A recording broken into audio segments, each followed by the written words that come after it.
everybody, and welcome to A Case of the Jills. This week, I'm super excited because I have someone very special here with us to talk a little bit about our community, some of the things that pertain to us.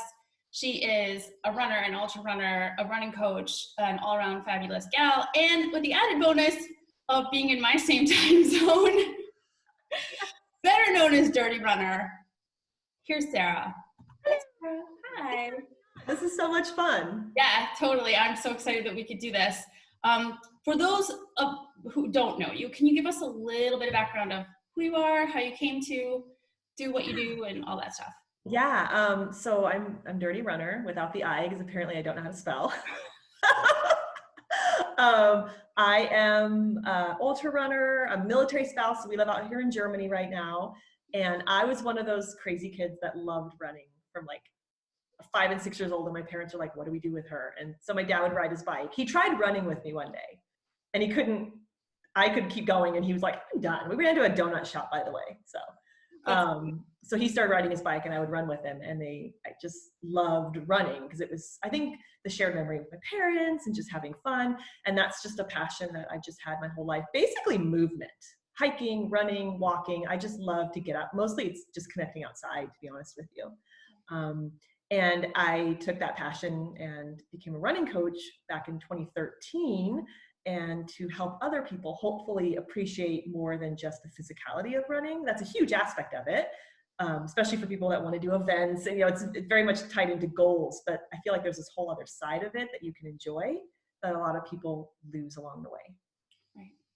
And so the other part that you speak of, what, in your opinion, brings you, what is the passion now? Because obviously you're not Forrest Gumping it anymore as a little kid, just out there going. Yeah. So what brings you to it now?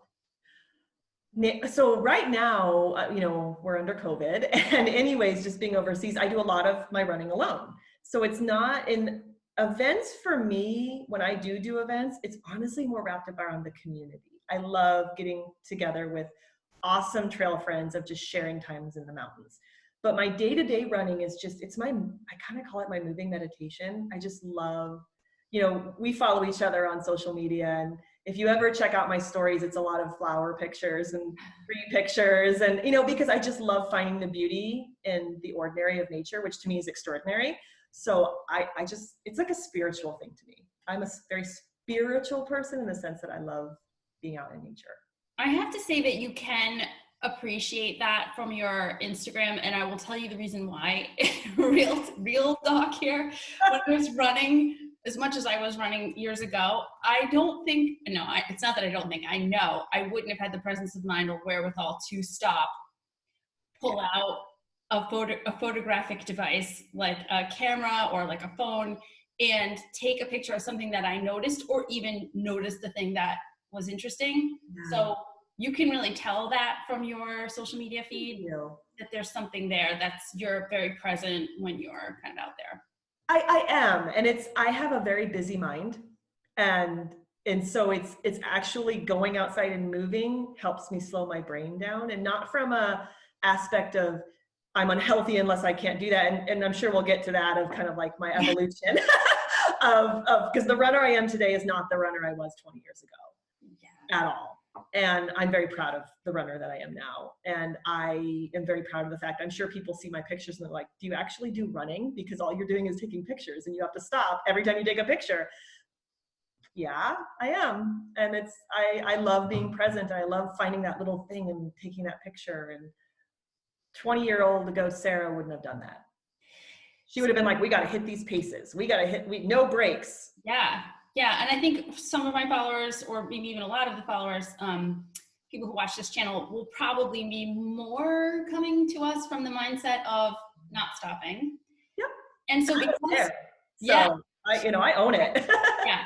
So because I think that's such an extraordinary evolution, and it really is, I think, what I think it's the best of what can happen. One thing that I talk about a lot on this channel is how change is something that is inevitable. And I always say that's kind of like morbid, but I say a body that doesn't change is a dead one. And right. So when we change and we get better. So could you kind of like provide a little context to like what sort of inspired that change and what sort of brought you from one mindset to the other? Oh gosh, I wish it was a simple straight line, but life never is, right? Never. So, oh gosh, how far back do you want to go? Well, you know what? I think sometimes, let's be biased for the purposes of the people watching my channel. They're going to want to know, where did the S hit the fan? Yeah. Okay. Let's be real. No, there was a big S hitting the fan moment for me. And that was May 29th of 2002. We have a date, people. I was out running, and prior to this, I was trying to qualify for Boston. I was a vegan, but not for the right reasons. Say that again. I was a vegan, but not for the right reasons. Oh, okay. Louder for the people in the back. And there's nothing, I want to get this perfectly out. I am not judging plant-based athletes. I'm not. Never. My personal decision to become a vegan it was a way to control what I was eating under the guise of a lifestyle. I can't eat that. I'm a vegan. Ice cream, can't have it. Butter, nope. Can't have that. Can't have that. I'm a vegan. So for that, it did as I got older. I'm not a vegan anymore. I am a vegetarian now. So I like the cheese. Yeah. But I was very insecure and had very bad body image issues, which I don't anymore. Which, you get to this point. So we'll go there too, I'm sure. Yeah. And I probably wasn't eating as well as I should have been. And I was also exercising a lot because marathons. Because if I'm training for a marathon, I'll lose weight. It doesn't work that way. Yes. I didn't lose weight. I did not lose weight. But 18 to 20-year-old Sarah was like, I know what I'll do. I'll sign up. And I did it through Leukemia and Lymphoma Society. I really did I wanted to do it for a good cause. So it wasn't completely, but it was, I literally remember going on a walk with my mom, walking the dogs. And I said, I'm signing up for this marathon. This will be the way that I can help drop this fat. Like, this is going to be great. Yeah. It was literally like, how awesome is this going to be? Like, this will be, and I was probably 20 pounds lighter than I am right now. Like, girlfriend did not need to lose any fat. Let's put it that way. I mean, you're not alone, obviously, right? Like, so many people come into training for marathons with that dual goal of like, I want to help the world and also be great if I dropped like a dress size, right? Yeah. So I mean, I have a plan.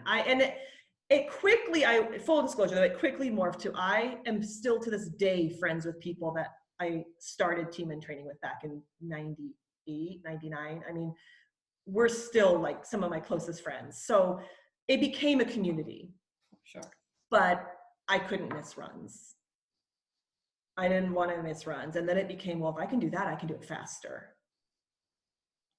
I mean, full disclosure. It's awesome. That's why you're here, because by the way, everybody who's watching, like, we're also not like the youngest group here. So I think a lot of this is, how old are you, Sarah?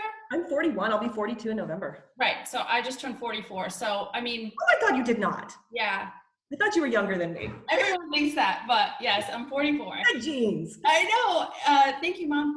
No, but we say this. Can you, if everyone watching us, it's not that you cannot relate to us. Can you just see us as Auntie Jill and Auntie Sarah? There you go.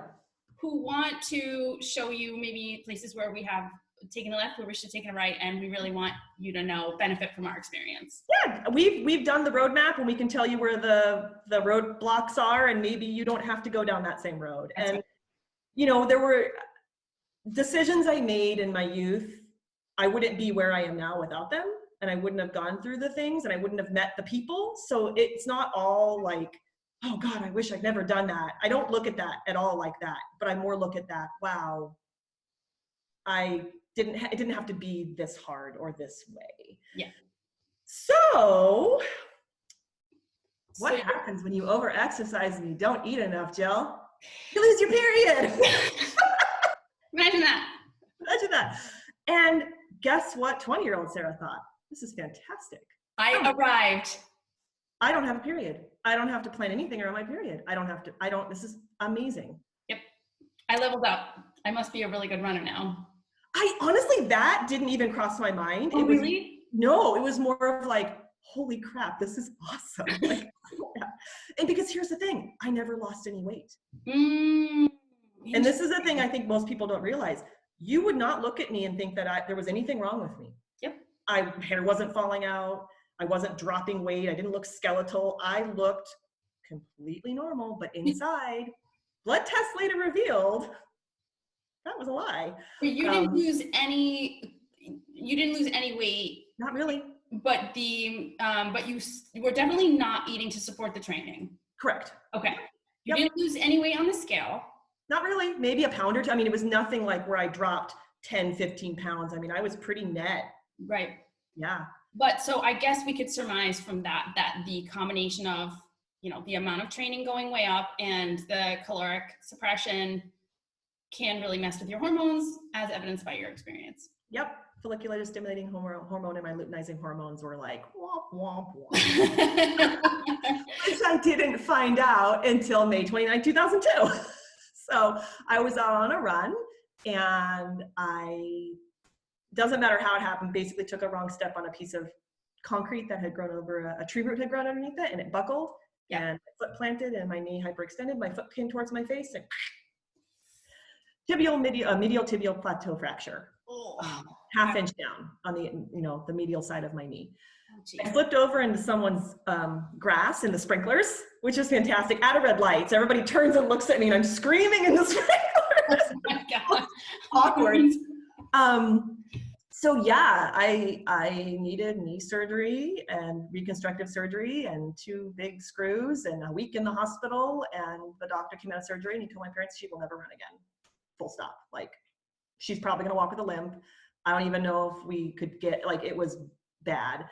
And they didn't tell me for like 3 weeks when I had to follow up with my doctor. I'm like, so when can I start running again? So when can I start? I'm literally in a wheelchair, Jill, with screws, and I can't, yeah. And he's like, oh, honey, you're not gonna be running again. This is so normal. I'm just gonna pause you for 1 second because this is so normal, right? Injury, your body is hurting. Obviously, there's something wrong with you physiologically before you even turn your foot on the concrete. And your body is broken, your whole system is down, but your spirit is still going, when can I run again? When can I fight?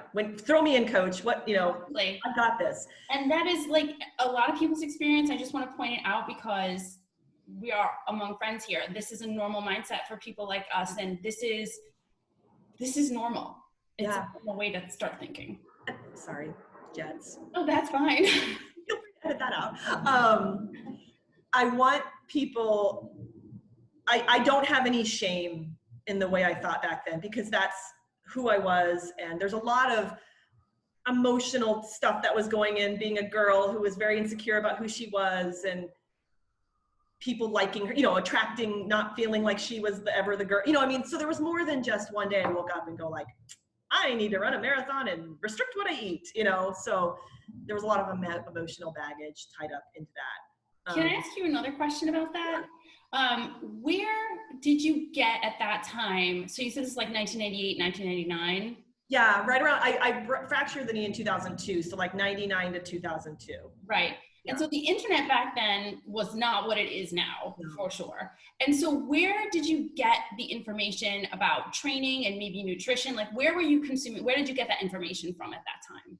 The training was part of Team in Training. So they provided us, we'd meet on Saturdays, and they'd have the coach. We'd meet Tuesdays and Saturdays, and they'd have the coaches, and they'd go, oh, go run 15 miles today. And here's some, the diet, probably Shape magazine, and, probably, those magazines you pick up and, drop 15 pounds in 2 weeks and get him to like you. And, full disclosure, I was a young woman, Yes. and a lot, so, and also just, looking, sometimes my parents had a healthy relationship. My dad, food is love. So, and my mom, I never felt like they never made me feel like, oh, you need to lose weight or you're getting fat. Some people do deal with that from home, and I didn't. It was more of, I don't know. I think that's why I just latched on to a diet, veganism, that was a way for me to have a template basically of I can eliminate all of these things and I don't have to really think about it anymore. And let's remind your viewers that back in 1999 and 2000, the plant-based options out there were not so good. We had soy milk and soy milk alone, children. When the wagons were going west, we had like crappy meat substitute. I mean, it was not what it is now. Oh, it was like TVP, right? Yes. Yeah, textured vegetable protein for the, yes. And for the dinosaurs in the house. Yeah, and tofu and soy milk. There was no almond milk, at least not where I lived. There was no oat milk. There was no cashew blended with coconut. It was, you got soy.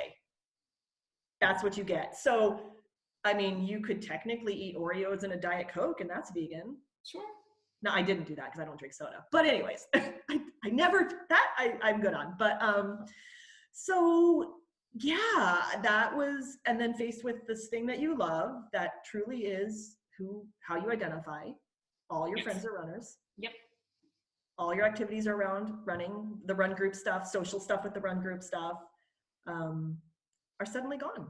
Now, granted, I just started dating my now husband 8 months prior to this. So we were newly dating. So it was nice. I was in a healthy relationship with a great guy who did not like running. So it wasn't like this was something we did together. So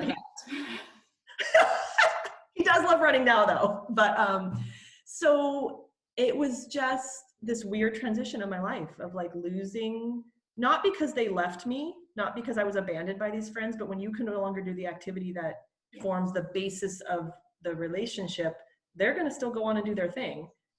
And I spent a summer in a hospital bed in my parents' living room because my knee was so mangled. They thought I had such a bad chondro bruise of my femur. They thought I was going to lose the joint completely and have a knee replacement. Oh my God. It was purple in the pictures. They thought it was going to die. The bone was just going to die. So I was on a CPM, constant passive motion machine, doing this with my leg. My mom was bedpan. It was bedpan bed rest. So my mom had to change my bedpan. I couldn't even go to I literally had to lay on my back for like 6 to 8 weeks. I forget. It was, God, Sarah. Yeah, it was a hot summer too. I had bed sores. It was bad. Because if they were so worried that even if I roll, I was in a brace, and they thought even if I rolled, the joint could just, the bone could die, it could break. So that's character building. God. Yeah, and so you kind of reprioritize things when suddenly you're like, I can no longer do this thing that I love. And by the way, you can't even get out of bed. And, so I couldn't walk unassisted. It took me 6 months before I was able to walk it was wheelchair, walker, crutches, walking. Wow. And it was about the fall. I started college classes. I'm not going to say this is awesome, but because I was using crutches and a walker and all of that, I did get a handicap temporary pass at college, which if anybody's gone to college in person, you realize that it was like gold hanging from my windshield because I could just pull up into the parking spot. Show up a little bit late. Seriously, instead of an hour early to try to find parking. Sac State was not kind back then. It was bad. So, but yeah, and so that was my moment. So my body literally broke. My body literally broke. Yeah, for sure. More than probably. It wasn't oh God, I'm sorry. No, more than definitely my listeners the people who follow this channel have heard anecdotally, on this channel. This is it wasn't a stress fracture of the fourth metatarsal. Put a boot on it, in 6 weeks you'll be back. I mean, it literally took something that had me stop completely for 8 years. It's catastrophic. Yeah, I did not run for 8 years. And I was told I never would. So I went into this going, oh gosh, I really miss running. But guess who had to learn to cope with life without having running as an escape or a therapy method? Or guess who had to start learning how to find other ways to move that were probably healthier, which I started lifting, I walked, I rode bikes. Not that you can go overboard with those too, but I had much more balance in my life. Right. So, and I did gain weight. I did gain 25 pounds. And so in the course of that, you're laying there in the summer, you're feeling like crap. Even as the time goes on, you're going through rehab, I'm assuming. Yep. Was there a point, or where was the point? Because I'm sure there was, when you said, yes, I mean, there's sort of like the mechanical aspect of these bones healing, but I need to also do my part to support my body in a better way. And what did that look like for you when you were like, because I know you very slightly, but I know that you probably were like, action plan for better nutrition, you know? So I'm guessing, and if that was the case, how did that look? Definitely change. I mean, my diet changed. I mean, the doctors are like, you need to fix. I had a DEXA scan. Actually, this is kind of out of order. I'd had a DEXA scan not too long before my injury, so I knew I was osteopenic. Ooh. I knew I was osteopenic. Ouch. And they put me on Actonel, and I was on Fosamax. I was on different bone growth stimulators. So I knew there was a problem, but gosh darn it, I'm young. I can fix this. So after 2002, it was like, oh, oops. So I changed my diet. I did eat meat again. I mean, my doctors were like, anything, you need to just get on a normal diet. Now I know some people could say, well, that wasn't necessary, but at the time it was like, I need to get protein, I need to get fats. I can't have any restrictions. I can't have anything where I, can say, well, I can't have that. I had to just start eating it, kind of like what my body needed. I didn't enjoy that though. I don't like eating meat. I'm going to be perfectly honest. Yeah, it's not for everybody. It isn't. Everybody, sometimes textures, smells. Yeah. And I am truly an animal lover, and I'm not saying you cannot be an animal lover and still eat meat, but it just hurts my soul. Like I don't like it. So, and I threw myself into physical therapy, obviously threw myself as much as, my appointments allowed, but I was dedicated. I did all the things, but it was really just that mindset of being like, once it finally sunk in, like I couldn't even get to the toilet on my own. Running was, by that point, I wasn't even worrying about like, when will I run again? Initially it was like, so doc, when can I run? Because this is like, but then once I realized what actually happened, and he showed me the x-rays and he showed me the CT scan, and I started going to physical therapy, and I couldn't bend my leg without them manually doing it for me. Running didn't matter. I missed running, but the compulsion to get out there and get a run in was like, I need to walk. I want to be able to walk, So that process you said before, now and this would all fall under what I would call the umbrella term of like athletic identity, right? Yep. Oh gosh, yeah. Mm-hmm. Yeah. So once we've been doing something for so long, it's the thing that we love to do the most. Yep. We align ourselves, our actual identity of who we are as a person, with this. Really, it's an activity. It's we're not getting paid to do it, right? We're not professional athletes, but yet we believe in it so much that we have aligned most of our personality, most of our identity on this activity. So, and we use it for different things, all of which we're probably going to talk about. But so if you could talk to us about sort of what running was sort of used for at one point, and how you were able to sort of find other tools to manage those things that you needed to sort of balance. Sure. And we may take a dark turn here in a little bit. So girl, that's what we're here for. Okay. Running, I've always, like I said before, I've always loved running. So that, I think, sadly, something that I loved that was very pure when I was a child became a tool to try to conform and change my body and give me some sort of identity, because I didn't have a lot of self-confidence in who I was. So if I can be good at this, then I have value. Like I can point to, I did this race in this time, or I qualified for Boston, or I check, like look at me, and so I was decent at running. I was never going to be a professional athlete. I was, but I was decent enough that I could go after these things and get PRs and constantly feel like I was there was never a feeling like where I felt my running was stagnant. So I always felt like I had somewhere else, another goal to attain, something else to shoot for. So when you've got that and you like goals, that's exciting. So running became a barometer of like, I want to say my value or my worth but it came a way for me to be like, look I did that, check. Like I trained for that, I did that, I'm good. Does that make sense? Absolutely. I absolutely, this whole concept resonates with me entirely. very much so. And where do you think that insecurity kind of came from? Oh God, it's the tale as old as time. I was friend zoned from like age 10, and all the boys liked my girlfriends and nobody ever liked Sarah. Wah, wah, wah. I mean, I don't, it's true though. I was a tomboy, and I was the typical, I mean, you've seen me, I'm pretty awkward. And I just, She says, you know, when you feel as a young, yeah, as you feel when you're a younger, and it's sad because I look at girls now and I'm like, girl, he is not worth that.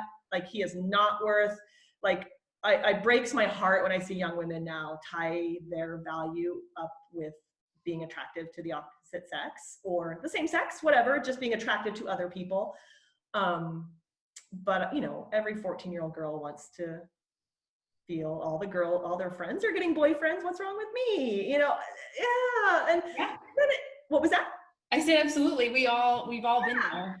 It's where you're young, and I was always a nervous child. I just was. I mean, and I mean, I like I told you, I'm an open book. So when I was like 7, I was in therapy because I couldn't stop saying I love you to my parents, and I had to. I love you, mom. I love you, mom. I love you, mom. And the doctor told my mom that it was control because I wanted to hear her say it back. Right. I was searching for control. I'm going to tell you I love you. Now you need to tell me you love me back. My parents loved me. I didn't need to hear it. My parents were awesome. There was I didn't feel that way. Like, I remember my mom, later my mom's like, well, this is what the doctor had said. And I'm like, oh, crap. And then you look back and you're like, I do have control issues. Like, yeah. I mean, those are those things that form the basis of who we are as people. There's threads of that reach up even till today. Yeah. And so I think I can control running. I can do this thing. Now, it could have been anything, but for me, I loved running and I'm decent at it. My dad was very athletic. I got a lot of that from him. I love being athletic and movement. And if I was good in junior high cross country. I was one of the top 3, in the very small junior high, middle school, whatever. But I was like getting accolades for it. So I was like, this is awesome. So if this gets me there, more will get me better and better and better. And you don't realize that there is a hard line where that is not going to happen. And my brother was totally different than me and did a totally different path in high school, lots of drugs and all that. So I wanted to be the good kid. My brother was causing a lot of problems for my parents, a lot of stress. So I tried very hard to be good and not disappoint people. And so running is performing this really important thing for you of managing emotions. Yep. Self-worth. Yep. Helping you body image, helping yep. you sort of control your environment, yep. Manage maybe some anxiety there. And now you are broken and cannot use running for those things. I know. Which do not magically disappear. They do not. No, imagine. So what did you do? What did you use, and how did you transition into other things that helped you deal with those things? So I mentioned that I just started dating my now husband for 8 months when that happened. And this was honestly the first, and I had been in 2 previous relationships that were very unhealthy, very, very, very unhealthy, which, are you surprised with my background? I mean, we tend to, finally somebody gives me attention. So. There is that for sure, that kind of toxic balance that is not quite right, but we're apt to sort of fall into those relationships when we have that deep insecurity. So and we're young and you don't know better, and this was like, and I took a break like prior to Brian, who's my husband. I didn't just bounce from one to the next. I was like, I am not dating. I was 22 at the time. Like, I am not dating until I'm 30. I'm gonna figure this out on my own. I don't need a man. I was like, I'm gonna go to college. I'm gonna do my thing. I met my husband the first week of college. I'd gone to a junior college and then I went to the university and I met him there. And it was like the first healthy relationship that like, he didn't need anything from me. He didn't require anything from me other than companionship and let's go do things together. So that was refreshing. So the knee injury happened 8 months into this relationship. And he was amazing of just being there for me and supportive. And it was the first time that, because I distinctly remember telling my mom 2 weeks before my accident. Brian and I had only been dating a short period of time. And I said, I don't know if anything happened to me physically, if I wasn't perfect, if he would stick around. I don't know. I don't know him well enough to know that he'd be okay with someone who was broken. And the universe was like, checkmate. So that was 2 weeks before. And then this happened. And he was in the hospital with me. So he's in the military, and he was going to field training 3 days after this happened. So I was in the hospital, and I hurt myself running. And so I was sweaty and nasty and had surgery. Cute little Pablo gave me a bed wash, but I was like, like when I was out, he's like, we're gonna put your catheter in. Can you please knock me out before you put my catheter in? And my husband, then boyfriend, climbed into bed with me and just held me the night before he left. Oh. And I was like, I want to marry this man. Like, I want to, not because of anything other than the fact that like, I felt like he didn't care that this was happening, and he knew I would never run again, and the doctors were like, we don't know how she's going to be as a mover, and it didn't matter to him. And that was like, wow. So that was really nice to have that. So then, and he was very supportive through my healing, and my family was wonderful. I lived at home at the time, which was great. And then I got married in 2004, and we moved overseas, and I was away from my family and everybody I loved and everything I knew, which was fabulous. Being in England, I loved that, but it was stressful. And guess who didn't have running?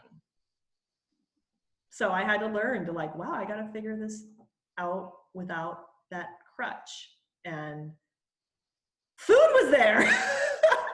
Well, yeah. Plot twist. So I was suddenly cooking for two and making all these rich meals, and like food is love, like my dad. And I put on like 25 pounds, but probably what my body needed, to be honest with you. Yeah. I wasn't moving as much, and I was gaining weight, and my body was probably like, thank you, hormone, like I was probably giving it what it needed. And then I started lifting and getting into the gym and testing like what my leg could do, and I can actually do these things, and it's encouraged for my bones and not, and it was just nice. It was just nice to move and not be in competition with anything about anything, even myself. Of course I'm very goal oriented.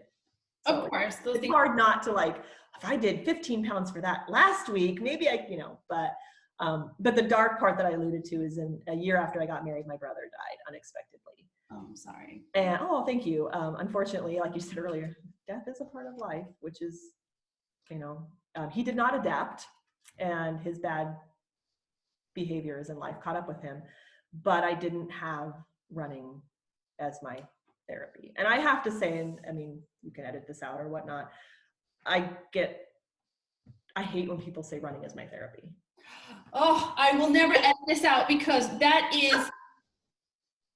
is the reason why I went back to school to get a master's degree in psychology, because of the misconstrual of what that is. It's not. And I know a lot of people use it, and it's on t-shirts, and it's, and I know a lot of people, when I see that, I know them enough to know like, well, I know what you mean. But for a lot of people, you're not addressing issues that running is not going to fix. And you're literally just transferring one unhealthy behavior or mindset and trying to plop it onto this activity. And it's not going to fix you, and it's not going to help you, and it's not going to solve your problems. And it can be very, very dangerous. And I know that firsthand. So thank you so much for saying that. Oh, you're welcome. And I really, truly think that what you're saying is so important, because you're a person who experienced it. Yep. You found a way to manage all the things about yourself in different ways.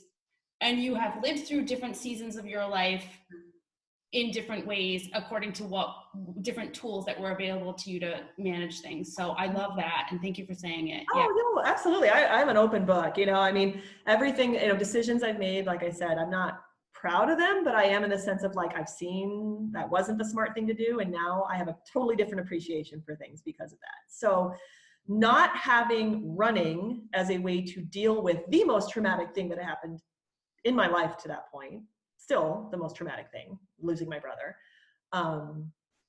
You have to learn how to cope with it in a different, you have to learn like actually talking about things and working through things, and I can't just go on a run to drown myself in the miles and try to forget about it. And I'm not going to lie, there are still some days where I'm like, oh gosh, I'm really anxious, or I'm stressed about a situation that an hour out hiking or an hour run I don't come back feeling less anxious because I got to burn off some endorphins or in my mind.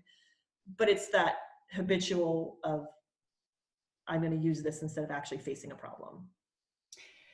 I love what you just said again. It's so good that you're saying this, because you're absolutely right that I think that what ends up happening is that people end up learning to use something to mitigate emotions, and they avoid the emotions. Our culture is terrified of feeling crappy. Our culture is terrified of feeling emotions.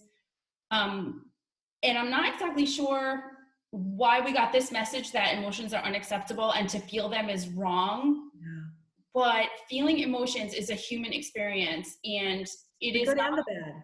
That's like, right. You can't have the good without feeling, I mean, I don't want to be in this neutral bubble. I want to be able to feel, and being, I mean, I'll be the first person that's like, I'll have a good cry when I'm upset. My husband is not an emotive person. So I'm always like, we're talking about things and I get really about things. He's like, my God, just calm down. I'm like, but I need to talk about it. Like I need to emote. Like, I don't want to just go hide it under a pillow or, throw it in the closet. And yeah. And so I feel like whatever you believe in, God, the universe, whatever, I feel like all of the things that have happened and the things I've dealt with when running was not accessible to me was I had the most growth, because I had to learn to cope and deal and talk and do the things and not just over exercise in order to medicate myself. Because that's what it was. That's amazing.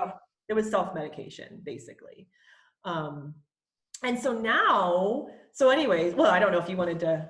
No, I'm so happy that you're saying this, because I do think that this is something that, again, if people avoid this narrative because it's very uncomfortable, and people often utilize sport as their accomplishment, as their areas of growth. I think people think that the harder they push in their sport, that is a personal growth, but your experience, I think, is much more realistic, which is to say, in the moments where you don't have that sport, that is where your real growth as a person and your strength really comes from that. So that's just awesome. Yeah.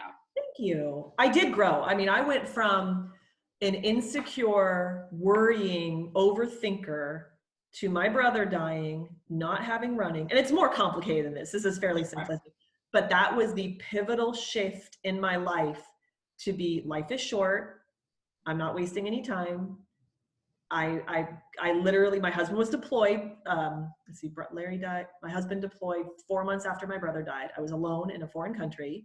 And I was like, I'm going to sit here and melt and lose myself, or I'm going to adapt. I'm gonna grow. And that's when I started my journey into personal training and helping others. And I worked at a local British gym and made lots of, great connections. And it was this healthy aspect of, I'm moving because it feels good. I'm moving to, not because I'm medicating and not because I'm avoiding. And that was the pivotal shift. And I don't worry like I used to.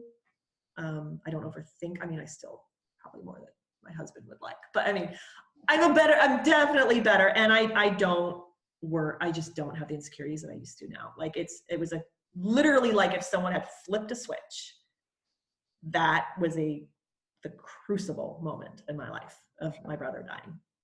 It's, again, for people watching, not necessary for every person to have such a severe and painful moment. Yeah. I don't recommend it necessarily. It's not. But it's sometimes we have these pivotal moments, and it can be sort of the sum total of a lot of small moments that bring you to that point. And it can be something really strong, such as what you experienced with that particular trauma. And there's space for everyone to kind of come to that point. I guess for you and me, what we're trying to say is maybe there's a place where you don't have to come to that point in order to avoid ending up kind of where we did. And I think it's really amazing. I have to say, and this is like for real, I don't have I would not I don't know if I would be able to do what you do now, which is work in coaching with runners, because I am a little bit biased. You and I've talked about this, about what I think running, I think it's a fine line, and I don't feel capable that I could manage runners without being able to see them for where they are and help them avoid falling off this cliff. And I think it's something that you do and you embrace. And I was just wondering if you could kind of tell people what that looks like. Yeah. How do you sort of navigate that with, you know, one foot in the sort of, I know what the dark side looks like, but yet I still love running and believe in the good side of that too. This is something I do badly. So this is one of the main reasons why I want to do here. And I think that you do this in a very unique way. So if you could just tell us like what that sort of looks like for you. Sure, absolutely. I think part of where I've been able to have this balance is that I represent myself on social media of who I am. We talked about earlier, I don't put paces. I don't glorify, you know, I'll go for events. I've done Leadville and I've done Boston. I did do Boston after my knee break. I was able to do so. That must have been amazing. Yeah. It was fabulous. It was that year that it rained. It was 2015, so it was rainy and cold, not the bad year that everybody talks about now, but at that time, but it was joyful. I literally did high fives to kids the whole time. It wasn't like, gotta get another PR. It was like, yay, you know, so, but I don't attract, and also I will caveat this by saying I am really into the trail and ultra scene. Yeah. And I know there is a big, my experience and the athletes I attract, there's a big difference between that and the marathon, half marathon. For sure. For sure. It's much more about the community. It's much more about going and having a spiritual adventure in the mountains, of completing this task that you're going overland for 24, 30 hours.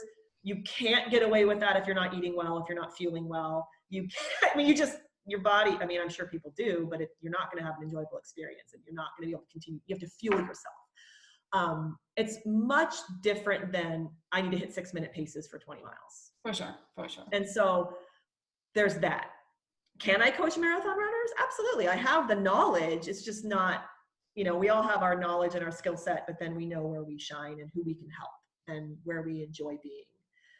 And then based on my social media presence, I tend to attract the people that have the feeling about running that I have, that it's experience. It's, I want to do this thing and I want to do well at it, but I also understand that it's, you know, there's more to it than just hitting paces and pushing your body, and rest days are important and all of those things. And if you're not into that, then I'm not going to be the right coach for you.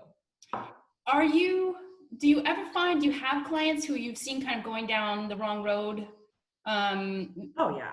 Overtraining too much, not eating enough. And how do you manage that? What do you do as a coach? We have these I like to have the conversations early about like why rest days are important and why it's important not to overreach and overtrain and follow. You know, there's a reason the plan is set up that way it is. And honestly, and I think a lot of coaches will agree, most athletes, when you start with them, it's not, when they get their first plan, they're not going, oh my God, this is so hard, I can't do this. They're going, oh, this looks a lot lighter than what I was doing. This looks easier. Like, sure. I don't know if this is going to work. And it's just trusting the process and trusting that you don't have to destroy your body and run it into the ground in order to have you can accomplish the goal if you do that, but it won't be healthy and you won't have as good of an experience.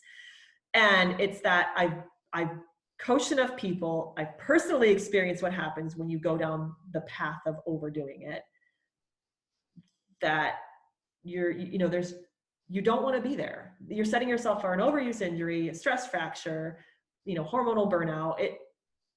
You don't need to do that. And so it's having these conversations of like, hey, I scheduled that as a rest day and you opted to do a 2-hour run that day. What's going on?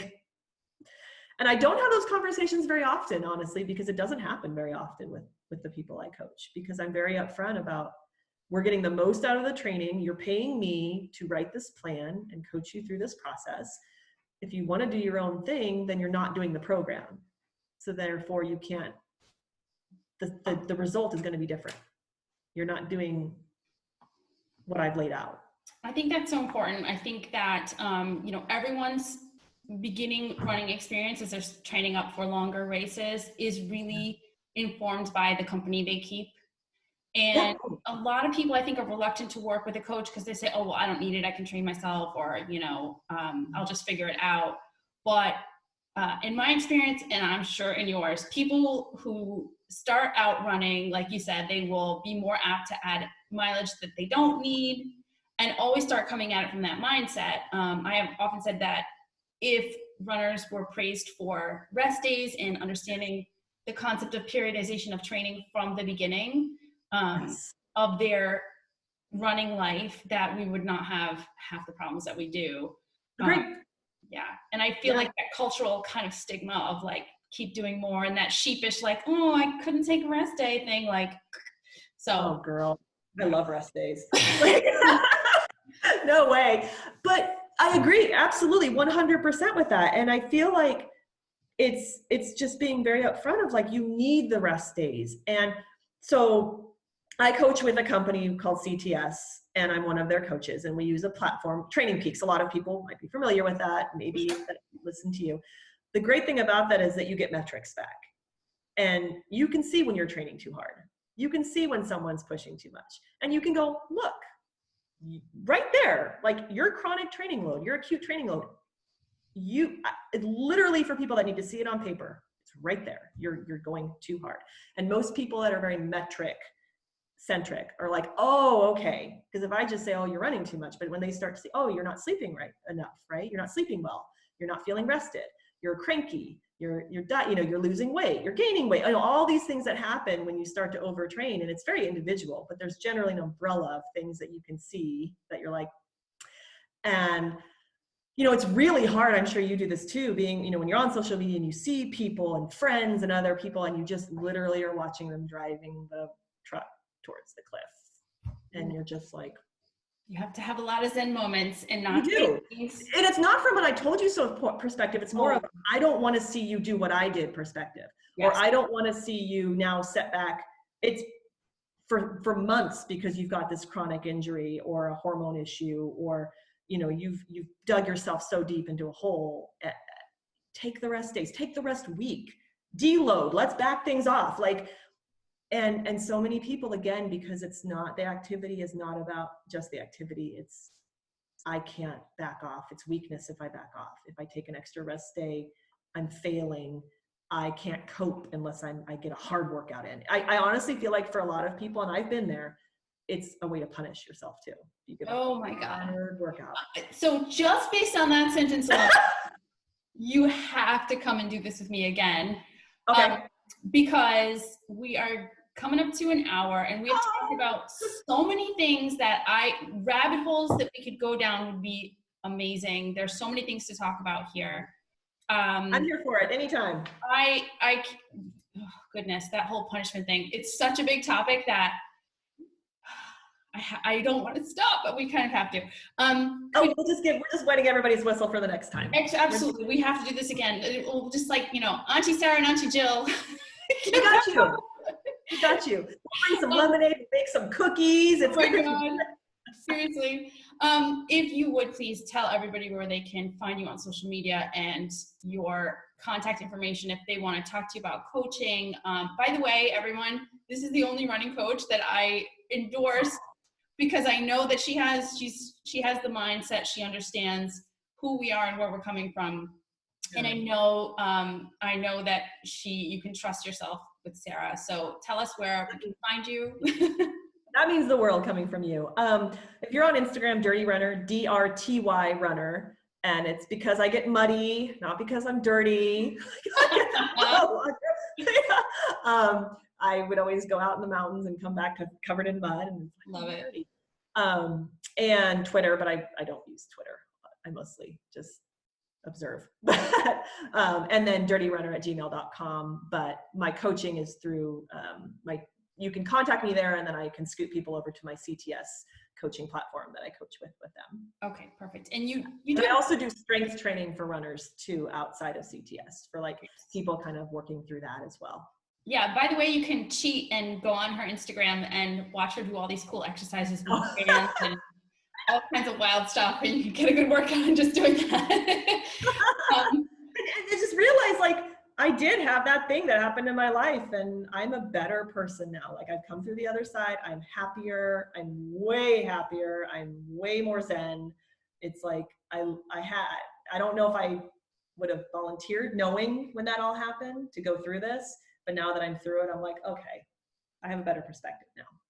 Amazing. And with that, everybody, thank you so much for watching. Please find Sarah online, and you know where to find me. Hope everyone enjoyed this talk. See you again soon. Thank you.